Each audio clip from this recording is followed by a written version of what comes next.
씨를 뿌립니다. 그러한 소망이 여러분 삶 가운데 현실로 풍성하게 이루어질 수 있기를 주의 이름으로 축원드립니다. 지난 주일에 열매 맺는 제자라고 하는 제목을 가지고 말씀을 전했는데 오늘 조금 더 이 주제를 가지고 여러분에게 말씀을 함께 나누며 은혜 나누기 원합니다. 사람은 누구나 기쁨과 행복을 추구하며 살지만 그것을 누리며 사는 사람들은 그리 많지 않습니다. 왜 그럴까? 이 존 맥스웰 목사님께서는 기쁨이나 행복은 추구한다고 생기는 것이 아니라 삶 속에서 올바른 원리를 따라 살아갈 때에 자연스럽게 맺어지는 열매다, 이런 얘기를 했는데요. 달리 말해서 왜 우리가 기쁨과 행복을 누리지 못하느냐? 올바른 원리를 따라서 살아가는 삶이 없기 때문에 우리는 참된 기쁨과 행복을 누리지 못한다는 것입니다. 그리고 열매 맺는 삶을 살지 못한다는 거예요. 열매 맺는 자원은 우리에게 있는 것이 아니고 바로 하나님께 있다는 것을 우리가 알아야 합니다. 생명의 근원이 바로 하나님이시기 때문에 그렇습니다. 그러므로 하나님과의 연결, 곧 하나님과의 관계에 열매 맺는 삶의 원리가 있는 것입니다. 이 하나님과의 관계를 설명하기 위해서 예수님은 포도나무의 비유를 말씀해 주셨어요. 오늘 본문 말씀에서 예수님은 포도나무시고 우리는 그 포도나무에 붙어있는 가지예요. 그리고 하나님은 농부시다. 농부가 왜 포도나무를 심고 가꾸느냐? 다른 데 있지 않아요. 맛있고 풍성한 포도 열매를 얻기 위해서 농사를 짓는 거예요. 그렇기 때문에 포도나무 가지인 우리들의 해야 할 일은 뭐예요? 당연히 열매를 맺는 삶을 살아야 하는 것입니다. 우리가 열매 맺는 삶을 살아야 하나님께 영광과 기쁨이 되는 것이고 우리도 진정한 기쁨과 행복을 누리는 참된 제자의 삶을 살아갈 수 있는 것입니다. 그 열매가 뭐라고 그랬습니까? 사랑의 열매, 성령의 9가지 열매, 전도의 열매다 그랬어요. 그럼 우리가 어떻게 열매를 맺을 수 있느냐? 한마디로 말해서 주님 안에 거하는 거예요. 달리 말하면 포도나무의 가지가 열매를 맺을 수 있는 방법은 다른 데 있지 않아요. 포도나무의 가지가 그냥 딱 달라붙어 있으면 그 나무로부터 자양분이 가지로 와서 열매가 어느 순간에 보면 자연스럽게 맺혀 있는 거예요. 마찬가지입니다. 우리가 열매 맺는 삶을 살려면 주님 안에 거해야 돼요. 그 거한다는 것을 3가지로 말씀을 드렸어요. 구체적으로 하나는 밖에서 방관자와 손님으로 서성대지 말고 그리스도의 몸인 이 교회 안으로 우리가 들어와서 주님을 섬기라는 거예요. 교회는, 이 교회 공동체는 그리스도를 머리로 삼은 그리스도의 몸입니다. 그리고 성도들은 그 몸의 지체들이에요. 이 지체가 몸을 떠나서야 어떻게 건강할 수 있고 열매 맺는 삶을 살 수 있겠습니까? 그러므로 열매는 고사하고 이 공동체를 떠나는 순간에 그 생명마저 부지할 수가 없는 거예요. 주님의 몸된 교회 안으로 들어와서 예수님을 주체적이고 적극적으로 믿을 때에 우리는 열매 맺는 삶을 삽니다. 2번째로 주님과 친밀한 관계를 맺을 때에 거하는 삶을 사는 거예요. 부부가 서로 감출 것이 없고 친밀한 관계를 가지는 것에 비유하셨어요. 어떻게 우리가 주님과 친밀한 관계를 가질 수 있습니까? 말씀과 기도의 생활을 통해서 우리는 주님과 친밀한 관계를 가지고 주님과 동행하는 삶을 살아갈 수가 있는 거예요. 3번째로 거한다라고 하는 것은 주님의 말씀에 순종하는 거예요. 주님의 말씀이 내 안에 거하고 내가 주님 안에 거하는 것. 그것은 곧 주님의 말씀에 순종하는 삶을 의미합니다. 그럴 때 원하는 대로 구하라. 우리의 삶에 열매가 맺혀지는 것입니다. 주님 안에 거함으로 열매 맺는 복된 주님의 제자들이 다 되시기를 주님의 이름으로 축원드립니다. 오늘은 여기에 더해서 어떻게 하면 우리가 열매를 더 잘 맺을 수 있느냐, 더 잘 거할 수 있느냐, 이런 측면에서 여러분과 함께 말씀을 나누기 원합니다. 우리가 열매를 더 잘 맺기 위해서는 첫째로 영혼의 가지치기를 해야 합니다. 포도나무의 경우에 1월, 2월이 되면 휴식기죠. 쉬는 시간이에요. 그런데 그때 농부가 하는 일이 있다고 해요. 그게 뭐냐? 가지치기예요. 묘목을 정리해요. 저희도 지금 우리 마당에 보면 나무들이 막 다 잘려 있죠. 누군가 오셔서 가지치기를 했습니다. 왜 가지치기를 할까요? 특별히 과실수 같은 경우 왜 가지치기를 할까요? 죽이려고 할까요? 살리려고 하는 거예요.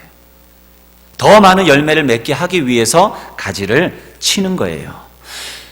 마찬가지로 우리가 더 풍성한 열매를 맺기 위해서는 우리 영혼의 가지치기를 해야 우리가 열매 맺는 거예요. 나도 모르는 사이에 나의 삶에 이러저러한 것들이 생기고 바빠지고 본질적이지 않은 것들에 우리의 시간을 뺏기고 정신을 뺏기는 삶, 주님 앞에 나아가는 것을 막는 그러한 일들이 우리의 삶 가운데 생길 수 있어요. 그럴 때는 어떻게 해야 돼요? 인정, 사정 없이 그것을 잘라버려야 우리가 열매 맺는 삶을 살아갈 수 있다는 것입니다. 우리가 나이가 들면 없어도 되는 게 막 생겨요. 옛날에는 왕자가 새겨졌는데 이제는 D자형이 가는 거예요. 우리 그걸 보고 뭐라고 그래요? 군살이다. 혹은 나이 먹으면서 생기니까 신진대사가 아무래도 떨어지니까 나이살이다. 이렇게 이야기를 해요. 저도 옛날에는요, 이 마른 체형이라 상상도 못했어요. 그런데 40대 중반에 지나니까 어쩔 수 없어요. 그래서 나이살이라고 그러나 봐요. 생기는 거예요. 여러분의 한번 군사를 한번 생각해 보십시오. 이것이 왜 생겼어요? 이것이 우리에게 무슨 도움이 돼요? 무슨 필요가 있어요? 아무 의미가 없잖아요. 없어도 되는 거예요. 군살 얘기를 했더니 자꾸 이렇게 배를 만지시는 분들이 계신데, 뱃살만이 아니에요. 우리의 삶 가운데 우리 영혼에 빼야 되는 살들이 있는 거예요. 여러분, 기업도 마찬가지예요. 기업이 경기가 좋아지면 어떻게 해요? 회사를 확장하고 시스템을 확장하고 기계를 더 들이고 막 하면서 확장을 시켜요. 일하는 사람도 많이 늘어나요. 그러나 경제가 위축되면 어떻게 해요? 구조를 조정해야죠. 회사를 축소해야 돼요. 있던 직원들도 내보내야 돼요. 그것 또한도 이 군사를 뺀다, 이제 이렇게 표현들을 하는데, 우리의 영혼의 군살도 빼야 하는 거예요. 어느 순간에 우리는 똑같은 것 같은데 나도 모르는 사이에 내가 원하지도 않았는데 우리의 영적 군살이 생겨버린 거예요. 때때로 하나님께서는 우리에게 그와 같은 것을 깨닫게 해주세요. 말씀을 통해서, 또 어떤 환경을 통해서, 다른 사람을 통해서 우리에게 그것을 지적할 때가 있어요. 여러분, 그럴 때는 하나님께서 우리에게 그 살을 빼라는 거예요. 왜 그 살을 빼라고 하실까요? 그래야 열매를 맺을 수 있으니까. 혹여라도 성령께서 여러분 마음 가운데 지적해 주시는 죄가 있으시다면 여러분 즉시로 회개하시기 바랍니다. 즉시로 영혼의 가지치기를 하시기 바라요. 여러분의 삶에 반복되는 죄가 있다면 여러분 즉시로 그것을 끊으셔야 돼요. 깨닫게 하시는 그 순간에 잘라버려야 돼요. 그것을 방치하면 우리 영혼에 점점 심각한 해를 가져올 수 있어요. 한 2년 전인가요? 인천의 미추홀구의 어느 빌라에 그 빌라 주인이 옥상에 있는 쓰레기를 치우는데 100몇십만 원이 들여서 그 쓰레기를 치웠다는 기사가 났어요. 내용을 봤더니 한 오래된 빌라가 있었는데 아마 이제 재개발하는 그런 지역에 가까운 데였나 봐요. 사람들이 다 나가고 들어오질 않는 거예요. 그런데 바로 그 옆에는 그 빌라는 3층인데 그 옆에는 15층짜리 오피스텔이 있었어요. 어느 날 오피스텔에 사는 한 사람이 바로 밑에가 옥상이니까 쓰레기를 귀찮으니까 투척을 한 거예요. 한 사람이 투척하고 두 사람이 투척하고 어느 순간에 그 빌라의 옥상에는 쓰레기가 가득해진 거예요. 그래서 거기서 쓰레기 썩는 냄새가 나고 쥐가 생기고 해충이 생기고 냄새가 나니까 민원이 들어가고 결국에는 그 행정명령이 떨어져서 주인이 어쩔 수 없이 그 많은 돈을 들여서 쓰레기를 치우는 일이 일어나게 된 거예요. 그리고 그 쓰레기를 치우면서 거기다가 무단 투기를 한 사람들이 4사람이 발각이 됐대요. 발견된 것만. 그래서 그 사람들에게는 벌금을 무는 그런 일이 있었다고 합니다. 여러분, 그것도요, 한 사람의 무단 투기에서 시작이 된 거예요. 작은 행위 하나인데 그것을 통해서 그 전체가 더러워진 일이 일어났습니다. 미국의 사회심리학자인 제임스 윌슨과 조지 켈링이 발표한 브로큰 윈도우 티오리라고 하는 게 있어요. 깨진 창문 이론. 이 이론이 이와 같은 사람의 심리를 잘 이야기를 해줍니다. 아이들이 길에서 놀다가 어느 건물에, 허름한 건물에 유리창을 하나 깹니다. 주인이 건물도 허름하고 하니까 별거야 유리창 하나 하고서 그냥 종이로 대충 막아놓고 지난 거예요. 얼마 지나지 않으니까 또 저 옆에 건물에 유리창이 깨져요. 얼마 지나지 않아서 벽에 누군가 낙서를 합니다. 또 얼마 시간이 지나지 않아서 뒷마당에 주차장 있는 쪽으로 쓰레기가 쌓이기 시작하는 거예요. 어느 순간인가 거기는 우범지역으로 변화되고 말았다는 거예요. 사람들이 행했던 작은 그런 일이 이렇게 큰 여러 가지 파급 효과를 가져올 수 있는 것이 바로 유리창 이론이에요. 1994년 뉴욕의 브렌튼 시장은 이 이론을 우범 지역을 살기 좋은 곳으로 만드는 곳에 이용을 했습니다. 그는 뉴욕의 우범 지역을 변화시키기 위해서 그곳을 청소하기 시작했어요. 깨끗하게 청소하고 페인트 칠을 합니다. 그리고 거기다가 아주 아름다운 그림들을 막 벽화처럼 다 그려놨어요. 그리고 밝은 조명을 거기다 설치를 합니다. 그리고 건물에 낙서라든가 노상방뇨를 하는 등 이런 경범죄들을 아주 엄중하게 단속을 했다고 합니다. 그러자 그 지역은 점차 범죄율이 떨어지고 안전한 곳으로 변화됐다고 합니다. 이렇듯 깨진 유리창 이론은 하찮아 보이는 작은 것이 큰 변화를 일으킬 수 있다는 것을 우리에게 말해줍니다. 한편으로 보면 우리가 허용했던 그 하나님 앞에 나아가는 것을 막는 그러한 부분들, 삶의 죄의 부분들이 우리의 삶을 얼마나 엉망으로 만들 수 있는가 하는 것도 사실인 것이고, 달리 보면 우리가 그것을 끊어버렸을 때에 작은 것이라도 주님 앞에서 죄가 되고 주님 앞에서 허물이 되는 것들을 끊어버렸을 때 우리의 삶이 얼마나 새로워질 수 있는가 하는 것도 동시에 보여주는 이야기라고 생각합니다. 우리의 삶에서 크고 작은 잘못된 것들을 제거할 때에 하나님은 놀라운 변화를 우리로 하여금 경험케 하실 것입니다. 이런 가지치기는 개인뿐만 아니라 가정에서도 또한 교회 공동체에서도 꼭 필요한 일입니다. 하나님께서 우리 영혼의 가지치기를 하시기 전에 우리가 먼저 열매 맺는 삶을 살지 못하도록 막는 얽매이기 쉬운 죄들을 가지쳐야 합니다. 여러분, 그것을 우리가 가지치기 하지 않으면 누가 가지치기 하겠어요?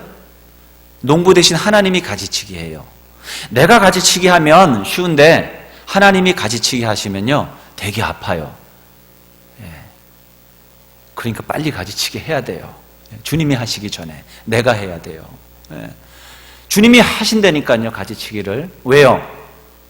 주님이 우리에게 열매를 요구하시기 때문에 주님은 가지치기 하셔요. 그러니까 내가 알아서 해야죠. 공동체 내에 하나님 보시기에 아름답지 못한 관행이나 권위주의, 폐쇄성 등은 과감히 잘라내 버려야 됩니다. 그래야 풍성한 열매를 맺을 수 있습니다. 요즘 우리가 코로나19로 인해서 사회적 거리두기를 하면서 저녁이 있는 삶, 개인적으로, 가정적으로 더 많은 시간들을 가지는 때를 우리가 보내고 있어요.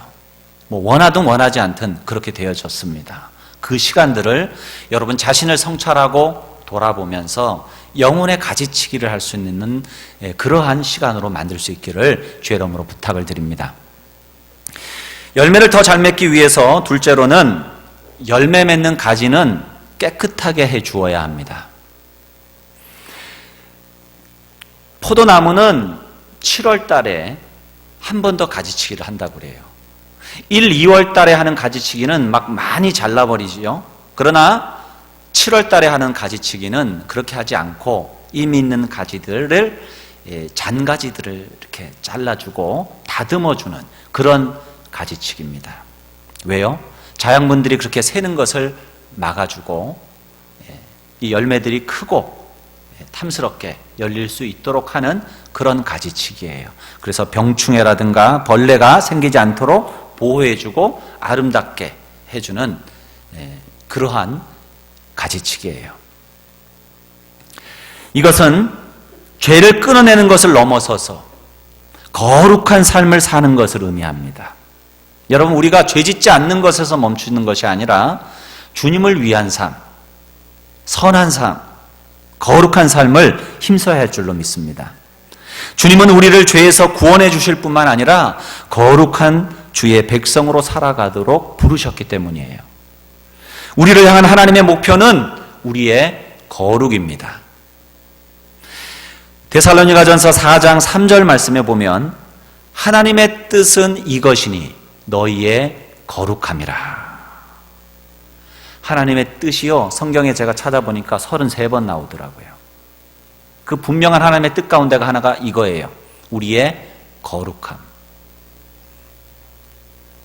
회개하고 구원에 이르는 것. 항상 기뻐하고 쉬지 않고 기도하고 범사에 감사하는 것. 여러분, 거룩은요, 분명한 하나님의 뜻이에요.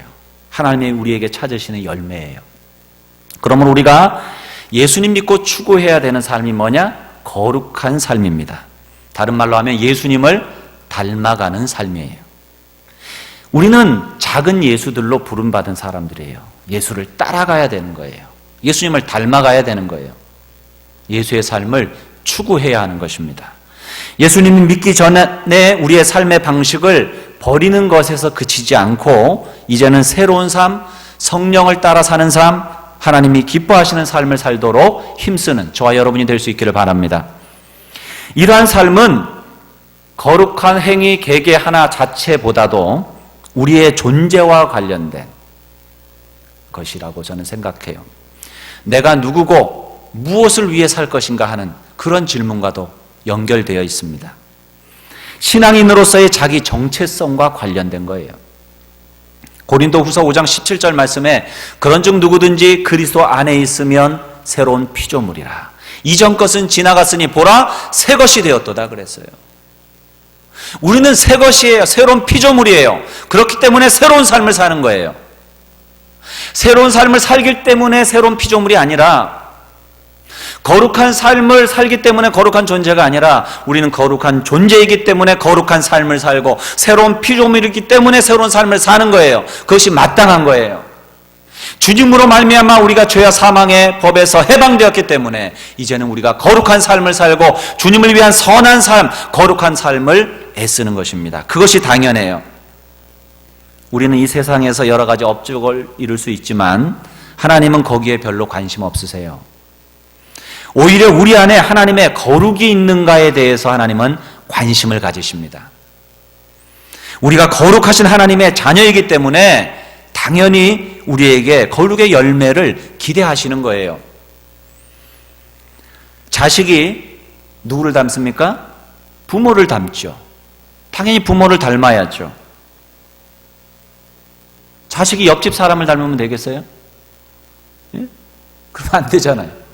누구를 닮아야 돼요? 부모를 닮아야 돼요, 당연히. 그러면 우리가 하나님의 자녀라고 한다면 누구를 닮아야 돼요? 하나님을 닮아야 돼요. 그것이 당연한 거예요. 우리 주님은 거룩하십니다. 내가 거룩하니 너희도 거룩하라 말씀하시는 거예요. 성도라 하면서도 너무나 우리가 세상과 닮아 있다면 우리 주님의 마음이 어떠하시겠습니까? 마태복음 5장 48절에 보면 그러므로 하늘에 계신 너희 아버지의 온전하심과 같이 너희도 온전하라. 너희도 온전하라. 이 거룩함은 다른 말로 하면 온전함이에요. 우리는 주님의 자녀이기에 주님을 닮아야 하고 주님의 온전하심과 같이 우리도 온전한 삶을 추구해야 합니다. 그래서 거룩한 삶이란 하나님의 온전함에 참여하고 온전함을 이루는 삶을 사는 것입니다. 어떻게 하면 내가 하나님의 온전하신 뜻을 이루는 삶을 살까? 어떻게 하면 나의 속사람이 그리스도를 닮아가는 삶을 살까? 무엇이 하나님이 기뻐하시는 삶일까? 이렇게 우리가 날마다 기도하며 살아갈 수 있기를 바랍니다. 우리가 이 거룩한 삶을 위해서 어떠한 대가라도 지불할 마음이 있을 때에 하나님이 기뻐하시는 열매 맺는 삶을 살아갈 수가 있는 것입니다. 우리는 이미 구원받은 하나님의 자녀들로서 직분도 가지고 있고 또 우리가 하고 있는 사역도 있습니다. 그런데 그 모든 사역들이 진정으로 주님을 기쁘시게 해드리고 영화롭게 하는 일들인가? 주님의 온전하심과 거룩하심을 닮아가는 그러한 사역들인가? 오직 주님의 이름만이 드러나는 사역인가? 사람을 두려워하지 않고 하나님을 두려워하고 있는가? 사람을 기쁘게 하는 것이 아니라 하나님을 기쁘시게 해드리는 그러한 삶을 살아가고 있는가? 그렇지 못한 부분이 있다면 우리는 주님의 온전하심을 추구하는 사역이나 직분을 감당하고 있는 것이 아닙니다. 그러한 부분들이 있다면 돌려놔야 돼요. 다시 본질을 봐야 돼요. 다시 주님의 거룩과 온전하심을 추구하는 것들이 되도록 변화시켜야 됩니다. 영혼을 거룩하게 다듬는 시간이 되기를 바랍니다. 그래서 맡겨진 사명 더 잘 감당하고 풍성한 열매로 주님께 영광 돌리는 저와 여러분이 될 수 있기를 바랍니다. 우리가 더 많은 열매를 맺기 위해서는 셋째로 토양을 비옥하게 해야 돼요. 아무리 좋은 나무를 심었어도요, 그 나무가 심겨진 토양이 나쁘면 좋은 열매를 맺기는 어려운 법입니다. 비옥한 곳에 심은 나무가 더 좋은 열매와 더 많은 풍성한 열매를 맺는 것이 당연한 일일 것입니다. 그런데 특이한 것도 있더라고요. 이 포도나무는요, 토양이 너무 좋으면 안 된대요. 잘은 모르겠어요. 제가 보니까 왜 그럴까? 극상품 포도는요, 왜 그러냐면 다양한 자양분을 먹어야지 좋은 포도나무, 극상품 포도나무가 된대요. 그래서 너무 토양이 좋으면 뿌리를 제대로 내리지 못하고 그냥 거기서 다 충분하니까 그런 거예요. 근데 땅이 척박하면 이 포도나무가 깊게 멀리 뿌리를 내는 거예요. 그래서 다양한 종류의 자양분들을 흡수해서 극상품의 포도 열매를 맺힌다고 그래서요. 그래서 포도가 특별히 잘 되는 지역이 있는 거라고 그래요. 그래서 뭐 프랑스의 뭐 어떤 지역에 가면은 포도가 유명하다 그러잖아요. 그 토질이나 그런 것 때문에 그렇다고 그래요. 이 포도는 예외이고요. 대부분의 사람들은, 대부분의 나무들은 이 토양이 좋아야 풍성한 열매를 그리고 맛 좋은 열매를 맺게 되어 있습니다. 우리의 공동체는 영적인 토양과 같아요. 그래서 우리들은, 저와 여러분들은 한우리 교회라고 하는 교회의 토양 위에 뿌리를 내린 포도나무들이에요. 우리 공동체의 토양을 우리가 비옥하게 할 때에 우리가 열매 맺는, 더 풍성한 열매 맺는 신앙생활을 할 수가 있는 것입니다. 그러면 무엇이 토양을 비옥하게 하는 것이냐? 어떤 의미냐? 저는 성령이 마음껏 역사하시도록 하는 교회의 영적 분위기를 만드는 것이 토양을 비옥하게 하는 것이라고 생각합니다. 성도가 응답을 확신하면서 뜨겁게 기도하는 믿음의 분위기, 말씀을 사모하고 은혜 받은 말씀을 기쁨으로 나누는 그러한 말씀을 사모하는 분위기, 서로 감싸주고 격려하며 좋은 것을 서로 나누는 사랑의 분위기, 이것이 아닐까 생각을 합니다. 우리 교회가 이런 분위기 가운데 있을 때에 우리는 더 많은 열매를 함께 맺을 수가 있습니다. 이런 공동체의 분위기를 만들려면 교회 모임이 외향적인 모임이 돼야 됩니다. 그런데 우리가 자칫하면 내향적인 모임이 될 수가 있어요. 내향적인 모임이 뭐냐? 멤버들끼리는 친밀하고 가까운데 모임 밖의 사람들에 대해서는 냉담하고 별로 관심이 없어요. 그래서 외부인이 그 모임에 들어오기가 어려워서 실제적으로는 닫혀있는 모임인 경우가 내향적인 모임의 특징입니다.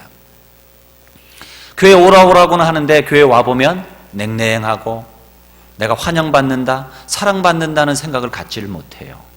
그렇다면 그 모임은 내향적인 모임에 가까운 모임인 거예요. 반면에 외향적인 모임은 외부인들에 대해서 항상 수용적이고 또한 그들을 향한 관심이 많고 그들을 사랑하고 따뜻하게 맞아주는 그러한 분위기. 그래서 활짝 열려있는 모임을 외향적인 모임이라고 할 수 있습니다. 주님은 우리에게 잃어버린 영혼을 향하여서 땅끝까지 가라고 명령하셨습니다. 그러므로 우리 교회는 다른 사람의 필요와 구원에 관심을 가지고 흩어지기 위해 모이는 외향적인 모임이 될 수 있기를 바랍니다. 누구라도 우리 교회에 오면 내가 환영받는다, 사랑받는다라고 하는 마음을 가질 수 있는 그런 영적 분위기를 가지는 일에 여러분 다 함께 힘써 주시기를 바랍니다. 교회가 외향적 모임이 되려면 체질이 바뀌어야 돼요. 먼저는 늘 잃어버린 영혼에 대한 관심을 가지십시오. 잃어버린 영혼. 우리의 눈이 교회 안으로만 향하지 않고 세상에서 방황하는 잃어버린 사람들에게로 향할 때에 외향적인 모임이 됩니다. 그런데 오늘날 성도들이 부담 갖는 것 싫어해요. 그래서 누군가 왔을 때에 그것만 생각해서 어떤 친밀한 관계를 형성하고 또 잘해주고 자유로운 분위기 이런 것만 생각을 하기 쉬운데요. 여러분 그러한 모임으로 여러분 목장 모임을 이끌고 가시면 처음에는 잘 모일 수 있지만 나중 되면요 그 영혼이 떠나가게 될 거예요. 왜 그런 줄 아십니까? 물론 나에게 잘해주는 사람을 다 좋아하죠. 그래서 처음에는 마음을 열고 함께 해요. 그런데 사람이요 그러한 사교적인 모임은요 세상이 더 좋을 수 있어요. 세상에서 얼마나 음주 가무를 즐기면서 자유롭게 교제할 수 있는 모임들이 얼마든지 있기 때문에 꼭 교회에 나올 이유가 없어요. 사람들의 그러나 마음속에는 채워지지 않는 부분들이 있습니다. 파스칼은 인간에게는 인격의 빈 공간이 있다 이런 얘기를 했습니다. 이곳이 바로 끊임없는 갈망, 갈구, 끊임없는 외로움, 채워지지 않는 허무의 근원지예요. 그 채워지지 않는 그 부분은 오직 하나님만이 채워주실 수 있는 부분이에요. 교회에 나오는 사람들에게 우리가 줄 수 있는 것은 바로 그 부분이라는 걸 알아야 돼요. 사람들의 필요를 채워주고 자연스럽고 사랑해주고 다 중요한데 결국에 가면은 하나님의 말씀과 은혜로 그들이 하나님을 만날 수 있도록 우리는 이끌어 주어야 되는 거예요. 그래야 그 사람이 교회를 떠나지 않고 함께 한 공동체로 남아있을 수가 있는 것입니다. 많은 사람들은 이 욕구에 시달리고 이 욕구를 채우기 위해서 살아가요. 그러므로 우리가 그 사람들에게 줄 수 있는 가장 귀한 것은 복음이에요. 하나님의 사랑입니다. 교회 모임은 잃어버린 영혼들을 향해서 늘 열려 있어야 되고 그들이 하나님을 만날 수 있도록 인도해 주어야 됩니다. 그럴 때 사람도 살고 모임도 살고 하나님이 기뻐하시는 모임이 되는 것입니다. 목장 모임도 남녀 전도회도 또 부서 모임도 모든 모임이 외향적인 모임으로 변화될 수 있기를 바랍니다. 두 번째로는 성령 충만할 때의 외향적인 모임이 될 수 있어요. 대부분의 교회에서 제자 양육이나 목장 모임이 실패하는 것은 양육이나 어떤 양육 모임의 교제나 그런 것들이 잘못되거나 부족해서 실패하는 게 아니에요. 제자 양육이나 목장 모임이나 영혼 구원하여 제자 삼는데 그 목적이 있습니다. 이것들은 제자화를 위한 좋은 수단이요 전략이라 할 수 있지만 우리가 성령 충만하지 못하면 인간적인 시스템밖에 남지 않는다는 것을 알아야 돼요. 여러분 우리가 하는 일이 영적인 일이라는 것을 여러분 아셔야 돼요. 여러분이 하는 봉사, 여러분이 감당하고 있는 그 일들이 영적인 일이라는 것을 여러분 알아서 성령 충만하시길 바랍니다. 그럴 때에 우리는 주님이 기뻐하시는 열매를 맺을 수가 있어요. 우리가 성령 충만하지 않으면 내면의 성장도 영혼을 향한 열정도 일어나지 않아요. 그저 모이는 거예요. 그저 일할 뿐이에요. 수고와 슬픔 뿐인 거예요. 성령만이 우리의 깊은 영적 피로를 채워주실 수 있고 잃어버린 영혼을 향한 하나님의 긍휼의 마음을 품게 하십니다. 그러므로 외향적인 모임이 되기 위해서는 우리는 기도보다 성령보다 앞서지 말아야 하는 것입니다. 늘 기도하고 늘 성령 충만하기를 힘쓰므로 주님이 주신 귀한 사명 감당하고 순종하고 열매 맺는 외향적인 모임을 만들어 갈 수 있기를 바랍니다. 끊임없이 성령님의 주권을 인정하고 겸손히 주님의 뜻에 순종하십시오. 우리는 방법과 시스템의 환상에서 깨어나야 돼요. 이것이 있으면, 무엇이 갖추어지면 우리가 잘 될 것 같지만 그것으로 되는 게 아니에요. 성령 충만할 때 되는 것입니다. 능으로, 인간의 힘으로 되는 것이 아니라 오직 여호와의 신으로 된다는 것을 여러분이 기억하시고 늘 성령 충만하기를 힘쓰시기를 주의 이름으로 축원드립니다. 오늘 하나님께서는 우리에게 사랑의 열매를 맺는 제자가 되라 말씀하십니다. 그동안 우리가 많은 일들을 해왔을지라도 하나님 없이 우리의 열심과 힘으로 한 부분이 있다면 그 부분은 하나님과 상관없는 부분이에요. 우리는 주님이 기뻐하시는 열매 맺는 사역을 위해서 부름받은 것입니다. 열매 맺는 것을 방해하는 얽매이기 쉬운 죄를 가지치게 하시기 바랍니다. 그리고 본질적인 것, 하나님이 기뻐하시는 선한 일, 주님을 위한, 주님께 영광을 돌리는 일에 여러분이 힘쓰시기를 바랍니다. 또한 성령님이 인도하시는 대로 주님의 마음을 품고 주님의 그 인도하심에 순종하는 삶을 살아서 풍성한 열매로 하나님의 기쁨이 되고 또한 하나님이 주시는 그 기쁨을 누리는 행복한 열매 맺는 제자들 다 되시기를 주의 이름으로 축원드립니다. 우리 함께 기도하겠습니다. 주신 말씀 기억하시면서 나는 열매 맺는 제자인가? 주님은 우리에게 열매를 찾으십니다. 얼마나 많은 열매를 우리는 맺고 있는가? 신앙의 연수는 한 해 두 해 늘어가는데 우리가 주님 앞에 맺는 열매는 어떠한가? 씨를 뿌리는 이 봄의 계절에 우리가 열매를 생각하기를 원합니다. 그동안 우리의 삶이 열매 맺는 삶이었던가? 주님 앞에 갔을 때 우리는 어떠한 열매로 주님 앞에 내어 놓을 것인가?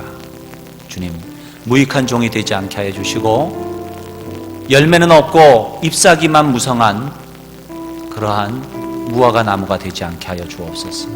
주님 앞에 통회하는 마음으로, 결단하는 마음으로 주님 앞에 간절히 기도하며 나아갑니다. 살아계신 하나님 아버지, 은혜를 감사합니다. 주님 부르시는 그날 우리가 어떤 모습으로 주님 앞에 서겠습니까? 오늘 우리가 아버지 하나님의 수고의 씨를 뿌리고 땀을 흘리며 아버지 하나님의 열매를 뿌리게 하옵소서. 열매를 바라보게 하옵소서. 성령의 인도하심을 따라 순종하며 나가게 하시옵소서. 아버지 하나님, 사람들의 필요에 초점을 맞추고 사람들의 마음으로 사람을 기뻐하게 하는 자들이 아니라 오직 하나님의 기쁨이 되고 하나님의 열매를 아버지 올려드리는 그러한 삶으로 변화되게 하여 주옵소서. 하나님, 우리의 영혼의 가지를 치게 하옵소서. 어떤 아픔이 있고 어떤 희생이 있어도 우리가 다 잘라낼 것을 잘라내게 하시고 주님 앞에 나아가는 것을 막는 그러한 삶의 부분들 믿음으로 잘라내게 하옵소서. 하나님, 그리고 주님을 위한 사역들, 이 삶들이 온전히 주님 앞에 드려지는 사역이 될 수 있도록 우리가 선한 일에 힘쓰게 하여 주시고 아버지 하나님, 우리의 공동체, 우리의 삶의 영적 토양을 비옥하게 만드는 일에 우리가 힘쓰게 하여 주옵소서. 주님 결단합니다. 주님 결단하고 나아갑니다. 열매 맺는 제자 되게 하여 주옵소서. 예수님의 이름으로 기도 올려옵나이다.